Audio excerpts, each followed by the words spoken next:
Hi guys, എല്ലാവർക്കും അറിയാവുന്നതുപോലെ നാളെ ഇലക്ഷനാണ്.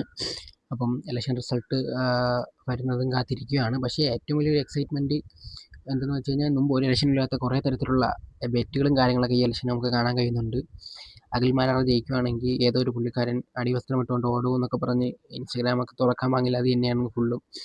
അപ്പം അത് മാത്രമല്ല, ഒരുപാട് സെലിബ്രിറ്റീസ് ഈ വർഷം മത്സരിക്കുന്നുണ്ട്.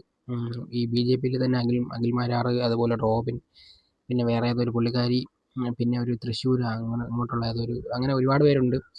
ഈ ഇലക്ഷൻ കുറിച്ച് പറയാനാണെങ്കിൽ ഇത് ആര് ജയിക്കുമെന്നൊരു കൺഫ്യൂഷനാണ്. കാരണം എന്ന് വെച്ച് കഴിഞ്ഞാൽ, എക്സിറ്റ് പോള് പറയുന്നത് നമുക്ക് ഒരു 100% വിശ്വസിക്കാൻ പറ്റത്തില്ല.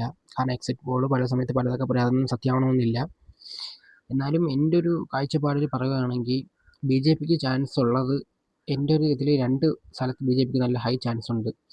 ഒന്ന് കഴക്കൂട്ടവും അതുപോലെ തന്നെ നേമവുമാണ്. ഇവിടെ രണ്ടിടത്തും ചാൻസ് ഉണ്ട്. പിന്നെ പാലക്കാട് എനിക്ക് അത്ര ഉറപ്പില്ല, എന്നാലും പറയുകയാണ് ഇവിടെയൊക്കെയാണ് BJP കുറച്ച് ചാൻസ് ഉള്ള സ്ഥലങ്ങൾ.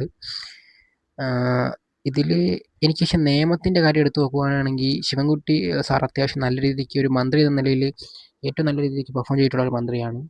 അപ്പോൾ പുള്ളിക്കാരൻ തോക്കുവാണെങ്കിൽ അത് വലിയൊരു അടിയായിരിക്കും. കാരണം പുള്ളിക്കാരൻ ഈ കമ്മ്യൂണിസ്റ്റ് മന്ത്രിസഭയിൽ ഏറ്റവും നല്ലൊരു മന്ത്രി ആരെന്ന് ചോദിച്ചു കഴിഞ്ഞാൽ ഉറപ്പായിട്ടും ശിവൻകുട്ടി സാറാണ്. കാരണം പുള്ളിക്കാരൻ സ്കൂളുകളെ മാറ്റിയെടുത്ത ഒരു രീതിയുണ്ട്.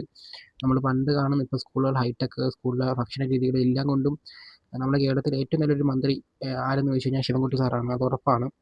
പക്ഷേ എന്ത് പറ്റുമെന്ന് അറിയത്തില്ല. ഈ നേമത്ത് വളരെയധികം കോമ്പറ്റീഷനാണ്. കാരണം അവിടെ UDFന് ശക്തരായ ഒരു സ്ഥാനാർത്ഥി ഇല്ല. മറിച്ച് ഇപ്പുറത്ത് കമ്മ്യൂണിസ്റ്റിനും അതുപോലെ BJPക്കും ശക്തരായ സ്ഥാനാർത്ഥികളാണ്. അപ്പം അവിടെ ഒരു ഡൗട്ടുള്ള ഒരു ഏരിയയാണ്. പക്ഷേ എന്നെ സംബന്ധിച്ചോളം പറയുകയാണെങ്കിൽ എനിക്കവിടെ ശിവൻകുട്ടി സാർ തന്നെ ജയിക്കണമെന്ന് ഒരു ആഗ്രഹമുണ്ട്. ഞാനതൊരു പാർട്ടിയിലുള്ള ആളായതുകൊണ്ടല്ല. എനിക്ക് പുള്ളിക്കാരൻ ഒരു മന്ത്രി എന്ന നിലയിൽ പുള്ളിക്കാരൻ അടിപൊളിയാണ്. ഫസ്റ്റ് തുടക്ക സമയത്ത് പുള്ളിക്കാരൻ ഒരുപാട് ഹേറ്റുകളും കാര്യങ്ങളൊക്കെ ഉണ്ടായിട്ടുണ്ടായിരുന്നു. പക്ഷേ അതൊക്കെ പുള്ളിക്കാരൻ മാറ്റി ഒരു മന്ത്രി എന്ന നിലയിൽ നല്ലൊരു അടിപൊളി പെർഫോമൻസ് കാഴ്ചവെച്ച ആളാണ്.